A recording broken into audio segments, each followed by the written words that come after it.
Malaysia's economy minister says the country has reached a critical inflection point in its energy needs, beyond which it risks becoming a net importer of oil and gas. In an interview with CNA's Olivia Siong at the World Economic Forum in Dalian, China, Rafizi Ramli defended the government's move to cut domestic fuel subsidies as a key part of a fiscal consolidation and energy transition. Energy market is a heavily regulated industry, and in the case of Malaysia, because any kind of energy mix composition has direct impact to the tariffs, because there's some element of cost socialization. Some of the capex has to be socialized. So the approach in the past was very sequential, in the sense that the government decides, okay, only this kind of energy mix and capacity that we want, because if you go beyond that, then we have to think, how do we socialize this? And there was always a concern about how it will impact the tariff. The approach now is to encourage as many players to come on board and develop RE capacities, and our planning then match the growth.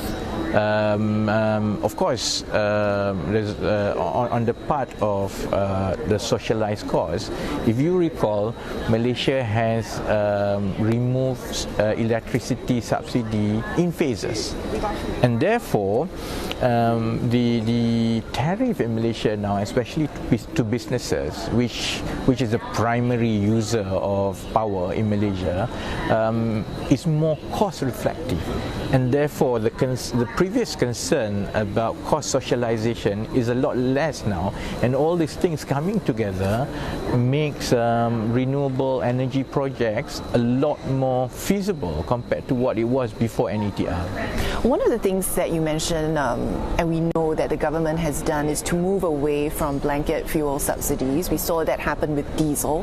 When can we expect the next move, presumably with subsidized petrol? Good try, but if you notice how we have managed the sequencing of sensitive and major policies like the retargeting of fuel subsidies, the focus has always been to prepare the necessary system in place first.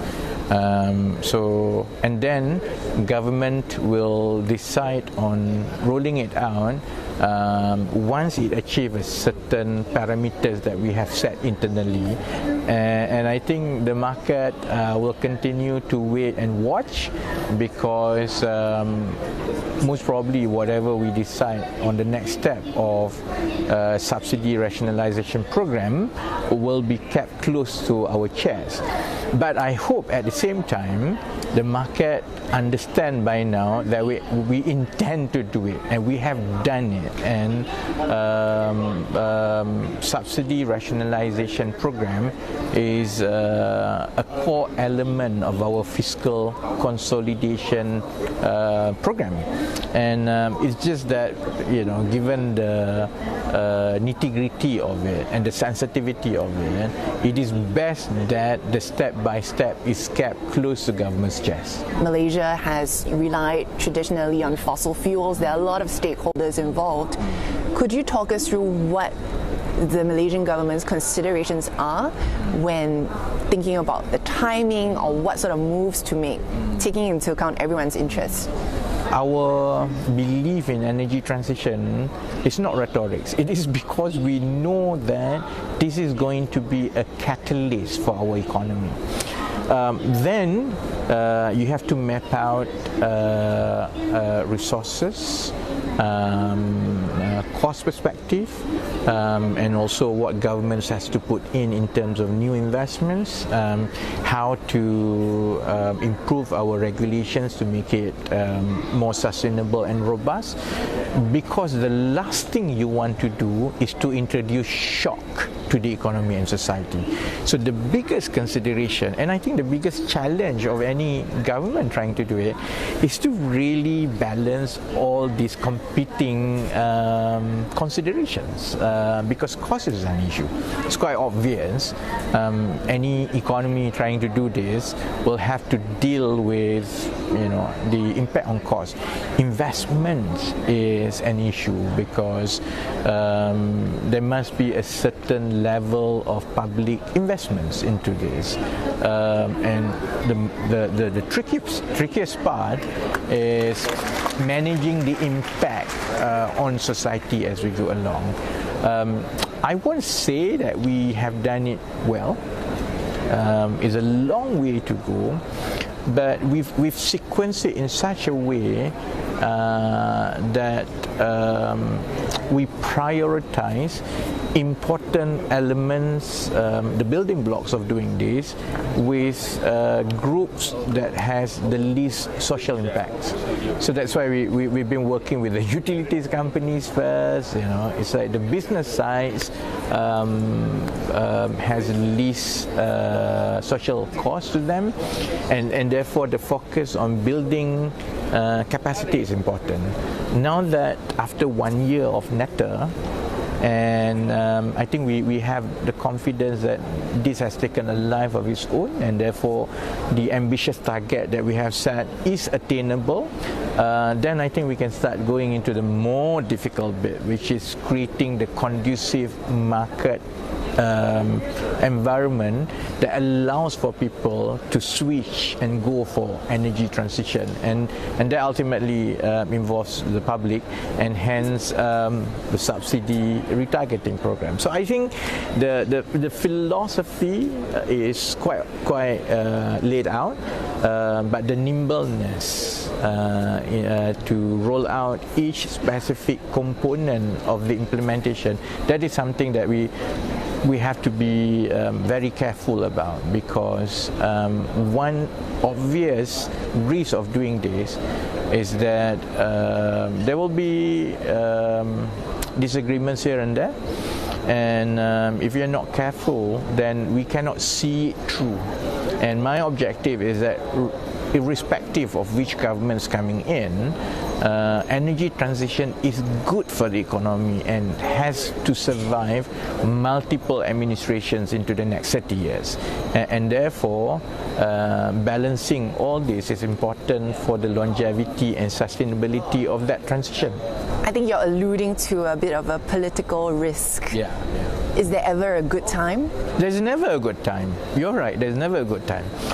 But in terms of timing, and I think the businesses and even Malaysian public are beginning to realize that high quality investments come with requirements for green energy, and that realization sort of provides a counterbalance to the negative political narrative against any policy that has a knock-on effect on the public. That's number one.